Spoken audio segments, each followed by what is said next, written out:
In accounting, there are certain accounts that are known as being temporary accounts, while other accounts are known as being permanent accounts. I'll begin with the permanent accounts first. If an account is permanent, that means that the account balance would carry forward from one accounting period over to the next accounting period. If an account is permanent, the accounts are not closed at the end of the accounting period. Your asset accounts, your liability accounts, and your stockholders' equity accounts, being common stock and retained earnings, are permanent accounts.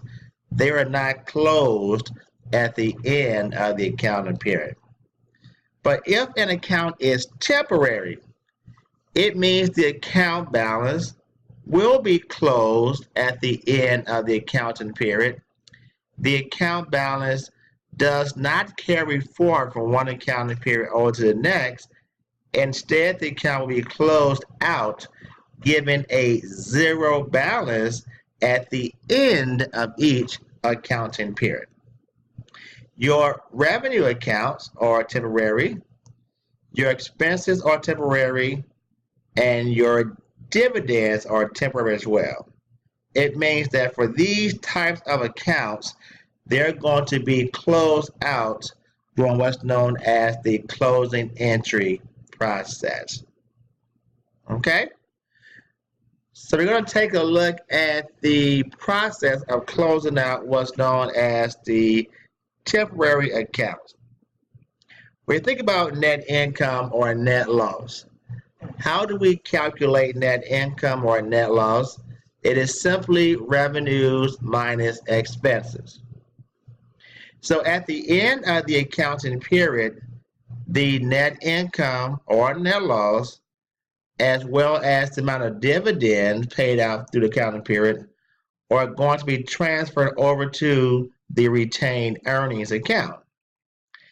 And remember, the retained earnings account shows that portion of our profit that was not paid out in dividends to the actual stockholders. So it would make sense that at the end of each accounting period, whatever we earn as a profit minus the amount paid out in dividends will be transferred over to the retained earnings account to show the amount of profit that has been maintained by that business organization. So we have an account title called the income summary account, which is a temporary account that falls upon the stockholders' equity. This account is going to assist us in closing out our revenue accounts and our expense accounts.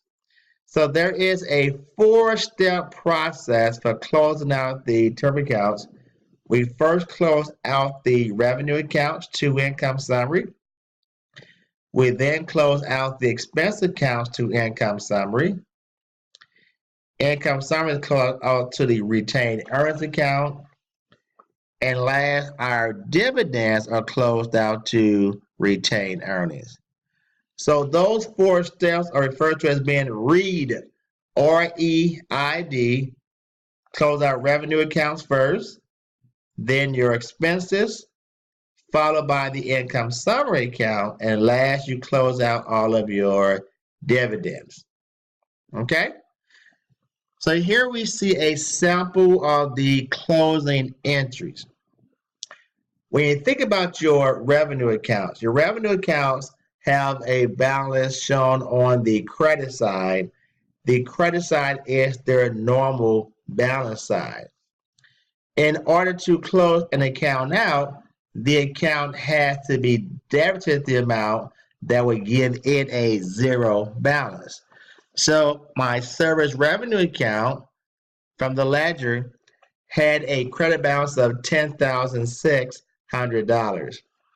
I'm going to debit the account the same dollar amount to give it a zero balance and credit the income summary account. Recall the first step is to close out your revenue accounts to the income summary account. Step 2. What is the normal balance of your expense accounts? You guessed it, your expenses have a normal balance shown on the debit side. The debit side is their increase side. In order to close out all of my expenses, I'm going to credit each account the amount required to give it a zero balance, and I'm going to debit the income summary account for the total of all of my expenses. Again, to close out my expense accounts, I'm going to credit each account the amount required to give it a zero balance. I'm then going to debit income summary for the total of all of my expenses. At the end of the second step, my revenue accounts should now have a zero balance. My expense accounts will now have a zero balance. Step 3 is to close out the income summary account. You must first determine what is the current balance in the income summary account based upon the first 2 steps of the closing entry process. Well, the income summary account was credited for $10,600. It was debited for $7,740. Therefore, after those first 2 steps, the income summary account has a credit balance of $2,860. Step 3 is to close out the income summary account. Because it has a credit balance, I'm going to debit income summary, the amount needed or required to give it a zero balance, the $2,860, and I'm going to close it out to my retained earnings account. And really that makes sense, because typically what is that $2,860? What does the $2,860 represent? Well, this is the amount of net income that we have earned for the current accounting period. And as we know, net income will increase our retained earnings. Retained earnings increase on the credit side. See how that works? Okay.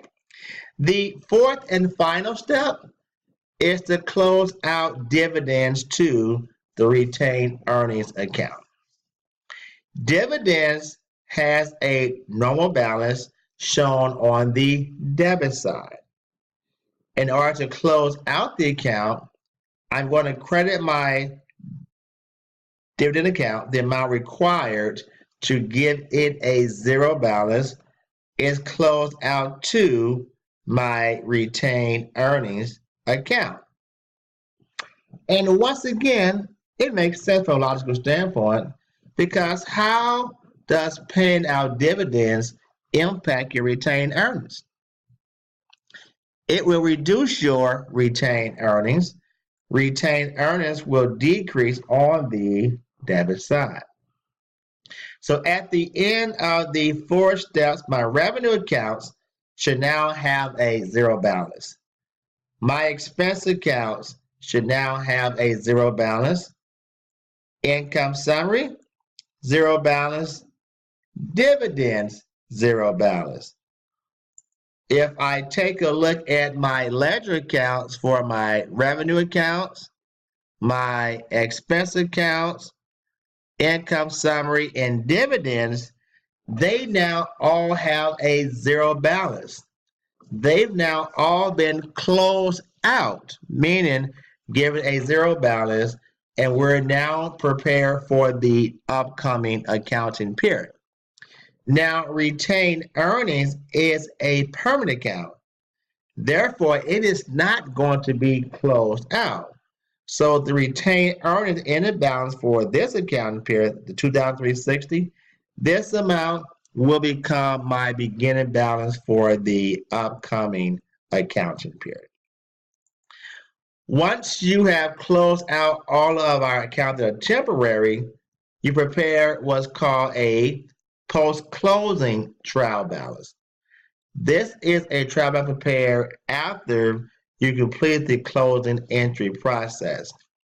We only have permanent accounts listed on the post-closing trial balance. That's because any account that is temporary will now have a zero balance. So now we're going to take these balances at the end of the accounting period, and they're going to transfer over to the next accounting period as their beginning balance. So there you have it. You now know how to close out what's called your temporary accounts through the 4 steps: REID, R-E-I-D, revenue accounts, expenses closed, income summary and drawing. And once you have posted to the property ledger accounts, you prepare a post-closing trial balance to make sure to prove the equality of your debit and credit in the balances. Once we're all in balance, we can now close out the current accounting period and get ready for the upcoming accounting period. Okay? All right.